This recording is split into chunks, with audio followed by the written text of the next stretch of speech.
Hi, everyone. How are you guys doing, ladies? My name is Rita Egidio, and I'm back with Veronica today on this influential Creatrix podcast. And I always ask my guests to say their name, where they are from, and what they do. And we go from there. Perfect. Well, it's such a pleasure to be here, Rita. My name's Veronica, and I founded Revival Health, which is a coaching company focused on helping people heal after toxic relationships. I'm based in Switzerland, but I have a very mixed background, including some American, South African, but also Swiss. So a mixed bunch. So Swiss, what part of Swiss? I lived in Geneva when I was like 10. I'm in Zurich right now. Oh, okay, so it's the German part, right? Exactly, yes. So we are giving a geographic moment now.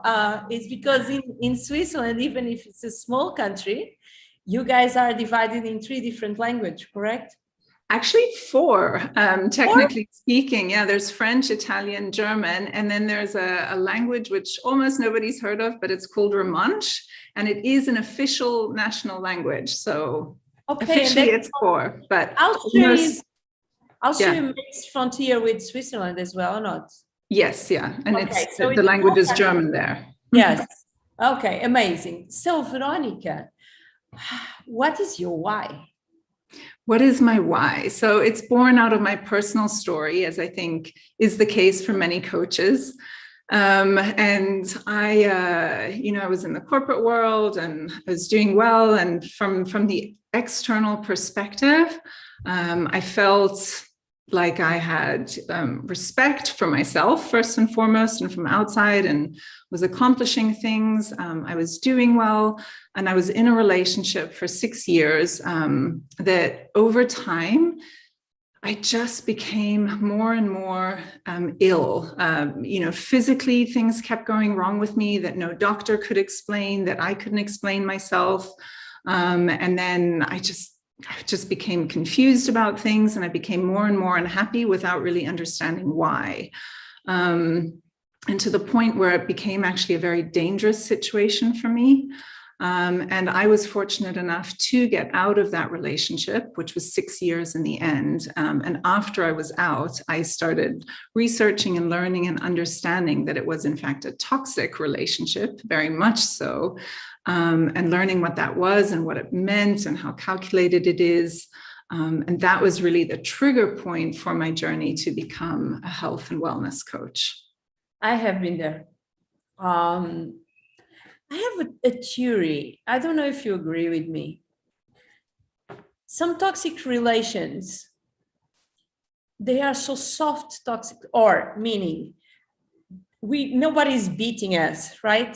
Nobody's being physical with us, against us. Nobody's forcing us to, technically, nobody's forcing us to do anything. We're not forced, but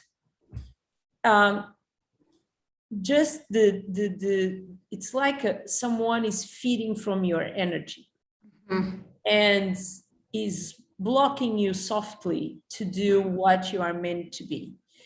I don't know if everyone is doing that with the conscience they are being toxic, because that's what they are. I don't know. I had this feeling. When I think about my toxic relations, I don't think they were like consciously doing that. Manipulating is just on them, is how they operate. What do you think about that? So, like with most things, there's a spectrum, right? You hear a lot of these days about narcissistic abuse as well. Right. And there's a spectrum, right? There's covert narcissists, there's overt narcissists, and a whole thing in the middle. And the definition of it in itself is less important. It's more, as you say, how the relationship makes you feel and the effect that it has on you. And to your point, is it conscious on their behalf? Again, it depends a little bit on that spectrum. So maybe it's me wanting to excuse, and that is a very normal thing as well. This is a very normal, it's one of the symptoms, right? And generally the narcissists that are very covert are the dangerous ones, because they're the ones you really don't see coming. They're the wolves in sheep's clothing. The overt ones are the more, they'll be the center of attention, and there's a lot of bravado, and they're very arrogant, and it's sort of easy to see from far away. But the covert ones are often a lot more held back and quiet, and they sneak into your life in a very, very subtle way. But they know exactly what they're doing, and it's very calculated. It's terrible. It's terrible because I was in a relation where we are not intimate anymore. Mm-hmm. And I craved it. That is important for me. Of course. But every day he hugged me and he kissed me on my head and said, I love you. You are beautiful. Mm-hmm. But then each time I tried to be intimate, he pushed me away. So make me feel, this lasts for 7 years. Make me feel like, and then I was the only provider in, the push for me to work. It's not that he was interested in knowing what I do. He was interested in the results. Mm-hmm. And more I did, more he did want to. Mm-hmm. And it was hard. And it was hard for me to go out. I can share with you, it's so surreal. Then I went out, I left my house and my kids. And I'm in Mexico now on a healing session. I'm healing myself, because I did not know how to go out. So I came in a trip and I did not went back. I came in a work trip and I did not went back. And my thing is, it's hard. I tried to live that relation for years, but it was so soft. If he did beat me, I know I was going to react in a different way. And I had something to tell. But how you explain even, because in front of everyone, he's so sweet with me. Mm-hmm. Yeah, but that's why it's so difficult. And that's why so many women and men, by the way, this is not exclusive to women, but why they don't understand it themselves so often, because it's just like you say, he hugs you, he kisses you on the head, he says he loves you, they say all the right things, but the actions and the words don't line up. And because they target their victims very, very specifically, and they always go for very empathetic characters, right? Yes. And so then by nature, we have this guilt, right? And we're like, oh, but actually he's sweet. And just as you say, it's so easy. And we all do this, right? We make excuses for the bad behavior all the time. And after years and years of this, what they do by sort of telling you one thing and acting another way, it creates subconsciously a very unsafe environment. You touch exactly on the point. Many times he promised me, I'm going to fix this issue of us having sex, and I'm going to do something. I'm going and you to believed it, right? He wrote letters. And I just didn't want, sex was not the point. I did want him to take action to heal something that was on us. Yeah. And he promised me so many times, and he broke me in parts. And you kept believing, right? And I keep believing, because I knew it, and this is the sad part, and I'm not going to cry, is I knew it, then that was going to break our family. I did not, and because we are 24/7, I could not run away. Yeah. I could not run away. And when I arrived here, I understand, whoa, it's the first time I can shift this, because I was sick, my body was sick. Yeah. And he was always here, always. Yeah. Can you do this? Can you do that? He was more intense than all my kids together. Yeah. They're adults, almost adults now. But they are, because, and by the way, it's very healthy to cry. So if you feel like crying, just do that. I know, I cry a lot. Because your body stores it, right? And if there's no outlet for it, it can never heal. So I'm a crier. If you watch the podcast, I cry a lot. I understand people don't understand how a mom can go out and not go back. But the idea of being free of him and being able to heal myself,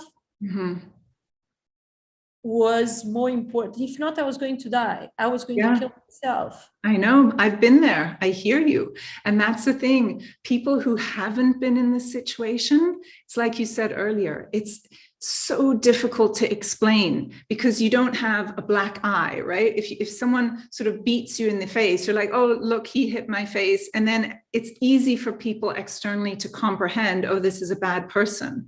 But then when there's no obvious physical wound, even though there are physical wounds, like you said, your body was sick, right? I was always sick in mine. I had a seizure. I ended up with back surgery. I was almost paralyzed, but you couldn't see these things, right? They were internal. No, worse. On the end of this time, I was drinking a full bottle of wine every day, and I was shouting to him on the end of the day, but constantly. I was out of control. Wine was the only thing that relaxed me. I had anxiety, and red wine, even I don't even like to drink wine, but wine relaxed me. And I was going to him, and I was going, not beating him, but I was going to shout. And the kids were watching this. And in their perspective, dad is not dad from everyone, but he's so sweet for mom. What is going on? Why mom is so upset? Yeah. Because this is the thing. Whilst on one level, they're so intelligent, the way they manipulate you, right? And these tactics, they are premeditated. Oh, so and if they maybe he didn't know. I promise you, from what you're saying, he knew exactly what he was doing. But their emotional intelligence level is actually that of a 5-year-old child. So your comment of he took more from you than your children put together, it's because their emotional intelligence level is that of a 5-year-old. And they have, this is a thing with narcissists and psychopaths and sociopaths, it's all this, right? They don't have empathy.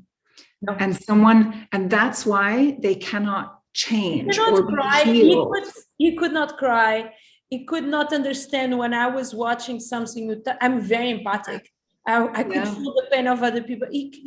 I never saw that person crying. I know. And if they do cry, it's on purpose, right? It's against guilt. I just saw him it's just like that. It's like, whew. And something inside of you goes, this is bizarre. Like mine he used to fall on the floor and throw a tantrum like a 5-year-old child. And I just sat there thinking, like, what is happening? What universe? Like, what is going on, right? But then again, the empath, and because you're so trauma bonded, and this is why it's so difficult to leave, because these guys, they go for intelligent women, right? It's not like these women. That is the tricky part. How intelligent? They're successful, smart women because they go for people with qualities that they want, but inherently can never really have. And so they actually, part of what they do is almost identity theft as well, because all your accomplishments, they will pawn off and advertise to other women, by the way, because there are always many others, right, as their own accomplishments. And they'll twist the truth. I don't feel there was another, I don't feel that, but in general, so I was a DJ and I accomplished a lot of things, and he managed to bring a lot of brands to work with me without even asking me if I did once. Yeah. He was the full package. So he was like, my wife is an international DJ. Yeah. And I was like, shut up. Yeah. I don't do that. Why you are doing that? Yeah. Yeah. And it's such an interesting thing because I did need to break all my identity. I did need to leave my name as a DJ. I left everything. Yeah. And I went through hell because you have an addiction as well. No? It is. That's what a trauma bond is. So essentially, it is like an addiction. And some people have even said or suggested that the addiction to the narcissist or the trauma bond is harder to break than an addiction to heroin.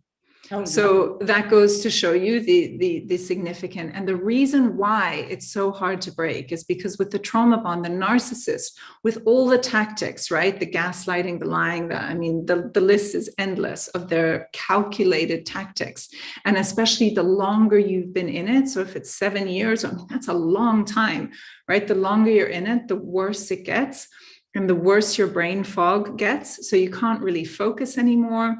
You can't think straight. You doubt yourself. You doubt your own reality because you're not living in reality anymore, right? And you take all this blame. But the trauma bond itself is because through all these tactics, they keep you in fight or flight mode.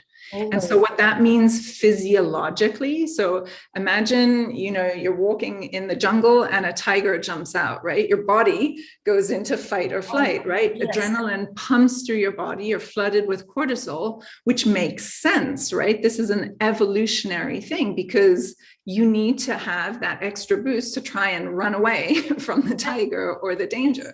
So our bodies are very intelligent that way, that they have this designed. But then in normal circumstances, after about 20 minutes, your body, the adrenaline would subside and your body re-regulates itself.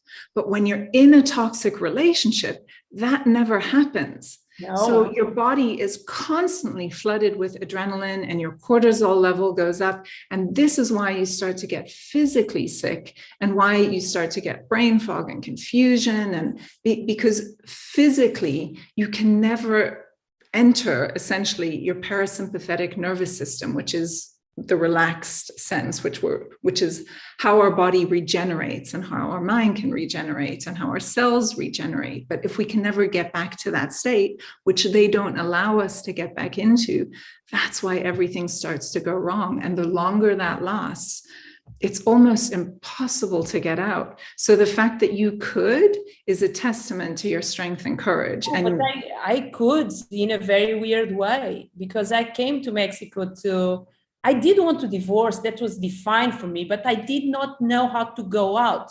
Yeah. I always came in back. Mm-hmm. Now, and more you go out and you come back, more weak you get. Mm-hmm. Because I had my kids and I love my kids. They are amazing. But when I found myself in Mexico looking for houses, and I grew up in Africa, so Mexico remembered me home, I said, no, this is my opportunity. I love my kids, but this is the opportunity to take care of me. Because I did not want to be alive. I did not want to be alive. I hear you. I was in the same place. I wanted to die. Like death seemed like a great option for me. Yeah. And I was not aware even, I think yesterday I was talking, and just the fact that he's not around me constantly, because if I was going out to the beach, I was going to get 10 phone calls. Mm-hmm. Yeah. And constantly asking for, can you fix my phone? Can you do this? And drain me. And see, economical with COVID, we lost everything. And I didn't need to handle the money and like controlling it to the cent and seeing him doing actions like smoking or cigarettes. Oh, if you are so France is like 11 euros. Yeah. And you want some support and they push you, go. Yeah. At this moment, it's so ridiculous that at this time I need to pay to speak with my kids. So that is what is going on. But so how long ago did you leave? How long have you 7 months, 8 months. It's today 8 months. Okay. And I don't want to go back. I want to figure out a way to be strong enough to see my kids, but I don't want to be next to him because it's how old are your kids? Okay, so I have kids. They are all youngest is 14. They are 20, 21. Okay, so adults. But I have a 7 years old with him. Okay. So that is the tricky part. That is the painful part. Yeah. But I suffer a lot with anxiety because of that, because of the duality between I want to go back and I need to stay to save myself. And I decide to stay because my mom died when I was 10. And I did want to see my mom all life. And I don't want them to lose their mom. And I really was scared to die. So that being said, I don't advise anyone to do what I did because it's fucking hard. I swear it's hard. It's terrible, but self-love, have other moments, have funny moments. And what you have is when you start enjoying, I don't know if you had it, you start feeling guilty because you are enjoying Do you had that? But you know what, there's, because when you say, you know, societal pressures, and I'm sure, you know, you face so much judgment as well for leaving your kids, right? Yeah, and This I was honestly, open. I was like open and told that story. So because I was quite a famous many years ago in Portugal, when I told the story, I had a vomit on post. I vomit on my post, not basic. And I told all the story, and I was judged, but I was free. I had this fear of someone finding out and judging me, so I prefer to go up front. Go ahead, yeah. And I don't really care. Yeah. I don't care what other people say. I don't care because they don't know what I went through. But that's the thing, you know, so many people use children as an excuse not to leave, right? Or not to heal, because staying is so much easier than leaving. That's the thing, not because you want to stay, not because it's healthy, right? But again, like we said at the beginning, lots of people don't even understand what's going on. So that they're too stuck in it, but also they're not at a point where they either haven't hit rock bottom, right? Because often it's the rock bottom, and that's when you die or you change, right? So that's what it was for me as well. But children are so often the excuse. And the thing is, it's like the example in the airplane with the oxygen mask, right?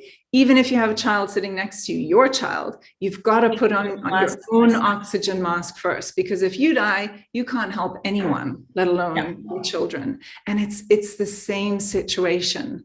That's why and you know what? Your kids look up to you, right? You're the example. And so if they see you, tricky. At this moment, they don't understand. And the story have more twists, elements there. So his mind was really twists. And I don't want to get there, but I suffer a lot. Not to physical abuse, but I suffer a lot. Yeah. And certain things I cannot tell my kids because they are things that are so twisted, and I don't feel they are ready to know. But the thing is, I don't care what other people say. I know what I'm doing for myself, because it was the end. Yeah. They were watching a mom drinking a bottle of wine and complaining every day and say, "Oh, mommy's drunk again." No way. I don't want this. I was never drunk in my life. Yeah. I don't want that. They cannot understand. Another thing is,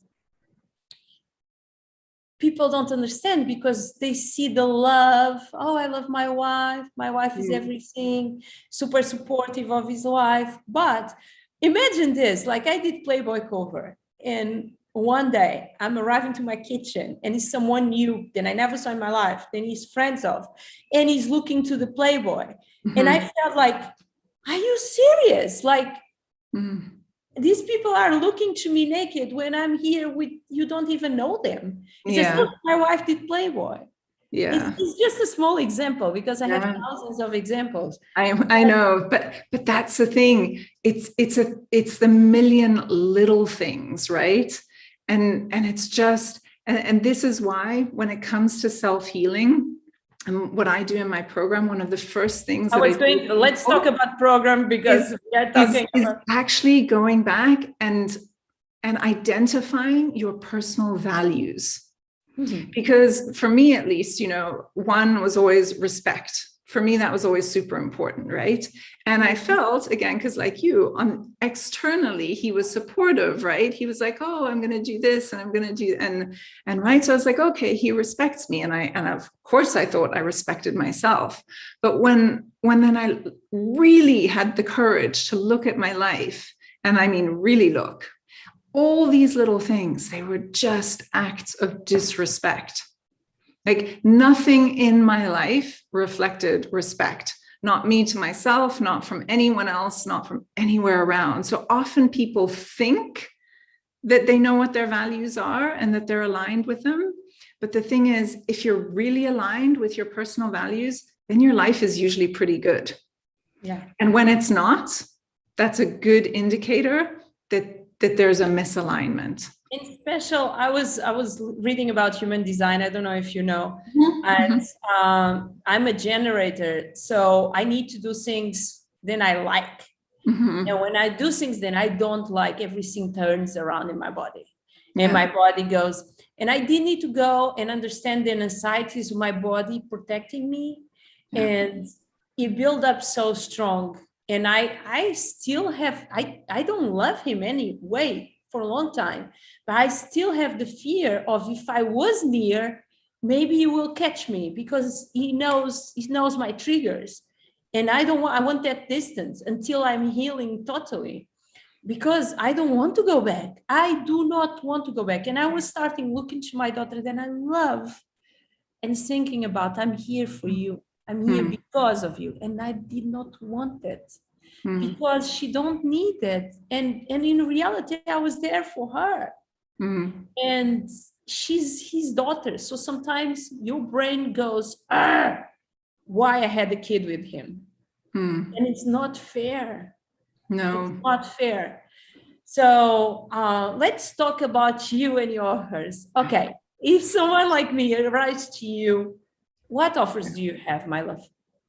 Well, it's really sort of everything that we've been talking about now, right? Like sort of you've removed yourself from the situation because you understand, if I stay, I'm going to die and something has to change, right? Because people need a reason to change. And there's no two ways about it. And the second important thing is you cannot heal in the same environment that made you sick.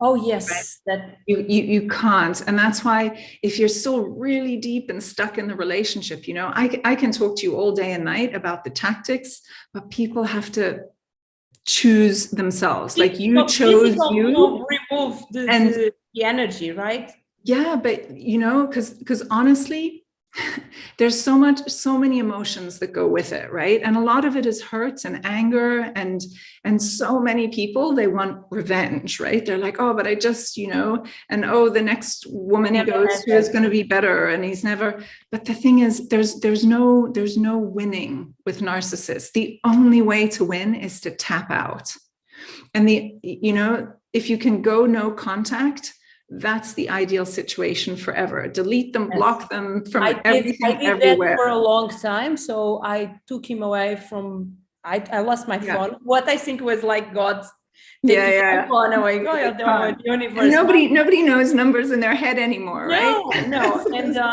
And I lost, and I didn't need to change my card because it was a French card. And I had just email. And now I was back to try to speak with my kids. I speak with the other ones, not with my daughter. And he have the phone, so I need to call to be able to talk. But I confess, I don't want to call. I don't want to call because I see myself. I really see myself. I don't love him. I don't want anything with him, but I see myself kind of soft. Because you haven't broken the trauma bond yet. Okay. And this is where sort of the second big part, right, of healing. So there are a number of parts to healing. So we talked about defining values, right? Another key part is detoxing. So, we've talked a lot about the physical aspects, but it's detoxing your body, detoxing your mind, detoxing your environment, right? Your home and everything. And that's a big part of what we address in my program as well. And that goes from exercise to diet and nutrition to your home environment. I have a module on feng shui as well. I was going to say that. Yeah. Okay. But then the key thing in order to break the trauma bond is you need to go back and find out the root cause of your patterns, right? Because at the end of the day, if you look back in your life, he's probably not the first narcissist. Oh, no, right? No. There's probably a lot in your history, and you go back to your family, and I would, more likely than not, there are going to be some stuck in there. So, because it's where did you learn this behavior, right? And that's the thing. It's not what happened to you is not your fault. It's not your fault. but it is your responsibility to do something about it, because only you can. And your external circumstances, while they're important for healing, they cannot break that trauma bond. The only way to break the trauma bond is to look inwards and go back and find and understand the root cause of where it all started, and then start healing those patterns. Right. And I always say awareness is the first step towards transformation. And that's the thing. 99% of people are totally unaware that they even had this pattern. Yeah. Because what happens in childhood, right? As a baby, you need your parents' love. You need it. Your survival depends on it. If you don't have it, you'll die. But unfortunately, in so many cases, when we're small, we don't get the love that we need and deserve as children. And so what happens is you take on one of 4 roles in childhood. And there's the sick, the carer, the overachiever, or the rebel, right? Uh-huh. And if there are multiple siblings, you'll see that there's usually one role that everybody in the family has. And if it's a bigger family, then there are duplicates. And your role can even change depending on the circumstances throughout. But 9 times out of 10, empaths will end up being the carer and often the overachiever as well. Yeah. And then, so we create this pattern because it's the way that we get attention as children, right? Because we're not getting the love we need, so we have to find a way to get it. And that is expressed through one of these roles. And then what happens is, as we grow into adulthood, we don't need our parents' love anymore, but we want it. And for better or for worse, we carry on playing the same role that we've always played. Oh my God, I am an overachiever. I take care of everyone. Yeah. That's me. Because and that comes the only role you've ever known. Yeah, my lack of love, not when I was, maybe even before my mom died. My mom was really busy. My father was really busy. They had just one child. So, and then my mom died when I'm 10. And then my father, it's another story. Yeah. So I was an overachiever because my father used to say, you need to be a survivor. So I was always in survivor mode, the overachiever, the one who sabotage herself, go down to the pool and come up as a phoenix. And that is my story. Yeah. And I'm done with that story. Yeah. So I note the word you used. You used survivor, right? Yeah. So then every situation and relationship afterwards, right? It hasn't been about thriving. It's been about surviving. Am I right? Yes. Yes. Right? And it has been about having someone who say, you are beautiful, I love you. You are beautiful, I love you. You are beautiful, I love you. And the rest, like for me, the deal break is I did everything for that man because I want, it was my decision, but I really fight all fights and he created and he did not want to fight, literally.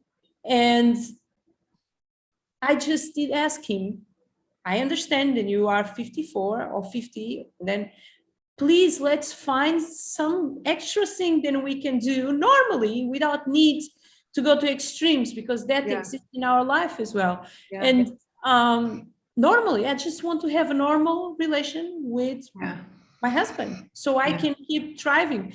And he never did. He never. I always said to him, and I think this is the moment. You know, I'm a Sagittarius, so sometimes it's a drop of water. Me too. Are you really okay? So a drop of water. So we arrived to France. We did not know anyone. His phone is broken. Yeah. And when his phone is broken, he found someone on a holiday to fix his phone because he's obsessed with his phone. So I said to him, I wish I was your phone. Because, God damn it, you are going to lose your family. And he never believed. He never did believe. He never did believe that I was going away. But you know why he was obsessed with his phone? No, but I feel that you are going to tell me. Because of all the other people. Oh, yeah. He's obsessed with his phone. And the phone, this is also like what people should look out for, you know, these little things that they do. And like, again, like I've actually created a document with like 25 toxic tactics and like recognize the red flags. And one of them is they always place their phone face down on the table. One, they almost never leave their phone. It's always with them. But if it's like at the table or something, it's always face down. You And always why? want attention. You always want attention from other people. That is main thing. Yeah, but it's because they don't want you to see the messages that come up on the phone. Because remember, they're spinning lies, not just to you, they're spinning lies to everyone in their life. Oh, and yeah, that is modus operandi. And if I say I did something, it's because I did and I can prove it. Yeah. I hate people who say they did or they will do or something that is not. I hate that. And another thing, he hates everyone. He hates everyone. But it happens slowly over time, right? At first they love. First they love and then they go to hate. Yeah. Yeah. Because part of their methods is to isolate you from your community and your support system and everything that you know. So that can often involve moving countries, right? Because it's moving you from often happens like that. Yeah. But it can mean moving countries, but it's, at first they'll love your friends. And then slowly he'll start to make up a story about one of your friends and, but your friend said this, and you said, really? But again, you'll start to believe it over time, and one by one, slowly over time. And get upset with things that make no sense and create a big deal of things. But it's enough of me talking about it. Let's talk about It's the drama, Rita. They live and they have to keep the drama alive. That's why you feel like you're on a fucking roller coaster the whole time, right? Yeah. It's like up and down and highs and lows. And like you can never just the stability, right, that you generally need to stay sane doesn't exist in a relationship with a toxic person or with a narcissist or a psychopath. Everyone goes from being the best friend in the world, extreme, find on the street and is the best friend of his life, to the worst enemy. Yeah. And he's a partner. Even the kid said, "Oh, here we go again." Yeah. And it's terrible. But I don't want to be, we are talking for much more time than normally too. I want to know about your offers. Please. But again, everything we've been talking about is part of it, right? So part of my program is really, it's educating you about what it is in the toxic, so that because often it's only once you're out and you learn about these things, education is part of it, right? That you have all these aha moments and you're like, oh, that's why that happened. Oh, now I get it. And at the time you realize like something in your gut didn't feel right. You're like, this is strange or this is weird. But again, you made excuses, you ignored it, you didn't pay attention, whatever. We've all been there, right? But part of it is really saying, no, this was calculated, it was on purpose, and your gut instinct was right, because it always is. And actually, if you look back to the very beginning of those relationships, or the last one, or however many, he lied so much to me. And I found out, and I keep there, he stopped on front of a house, then he told it was from him. He did that. Yeah, it doesn't surprise me at all. No, the stupid thing is I married him after finding that out. Yeah, but you were already trauma bonded.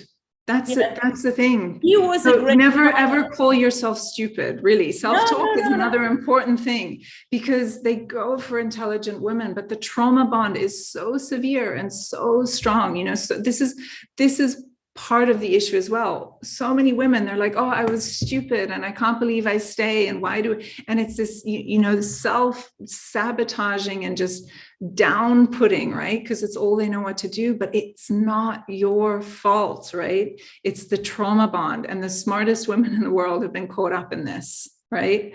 It's the trauma bond that needs to be broken. So that's why actually getting out is such a testament to someone's strength and courage, because it is much easier to stay. Leaving is so hard, but it's the only way that you can ever heal. Living is, conscient way, I did not live. I was coming here to see, but I found then the destiny really puts this city and this life, because I will never come to Mexico. It was like a bunch of things that did happen. Yeah. And he was talking with a friend from Mexico. He said, oh, Rita wants to live in Mexico. And I was like, I never said that. Yeah. But a bunch of beautiful things did happen. Brought me here. And I decided to not go back. Yeah. And it was the most tough decision of my life. Yeah. And it still is. and not from, and I did not love him. I did not hate him because I don't have that capacity, but I didn't want to see him in front of me. I just didn't want to beat him up. It's such a terrible place to be. Yeah. And so tell me, Veronica, if you find a woman, what kind of coaching do you have? What kind of offers? I'm asking this so I can push this for you, because you are a specialist and I want you to tell me. So of course I offer one-on-one coaching. I'm going to start my phone. I'm listening to you. 2 seconds. Okay. So yeah, of course I do one-on-one coaching, which is possible at any time.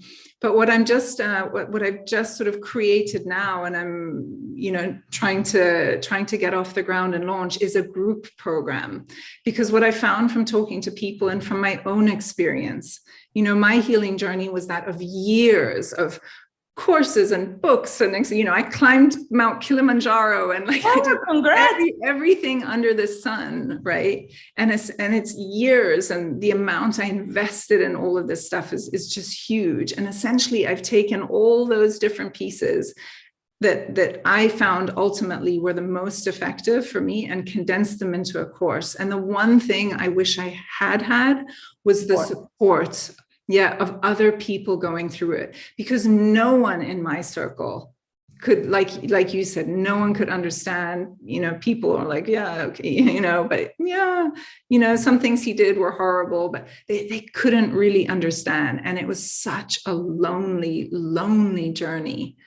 And I hear it from others as well. They're like, just to be able to have a group that are going through the same thing, I feel like will provide invaluable support for people. Amazing. And it's an 8-week intensive program. So it's really a commitment to you and your healing. And it works. I guess the differentiator between my program and a lot of others is it works on the 3 levels: the emotional, the mental, and the physical.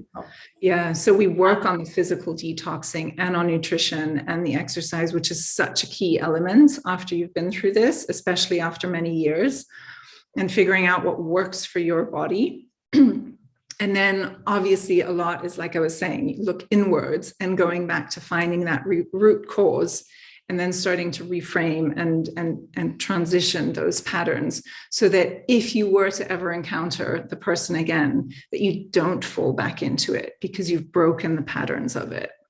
It's amazing. I'm going to offer you something if you are trying to launch that. I want to give you 1 hour of my time first to work together and give you some ideas what to do and how to do, because I'm so I know the voice of your avatar. I call it game plan. So I'm going to send you. Are we connected on Facebook, right? Yeah, we are. Yeah. Okay. Yeah. So now it's time for you to tell your links, please, to the podcast. Yes. The podcast on the visual one. You are sending me the links and I will share. Perfect. So my website is www.revivalhealth.ch. So the CH is Switzerland. It's not .com.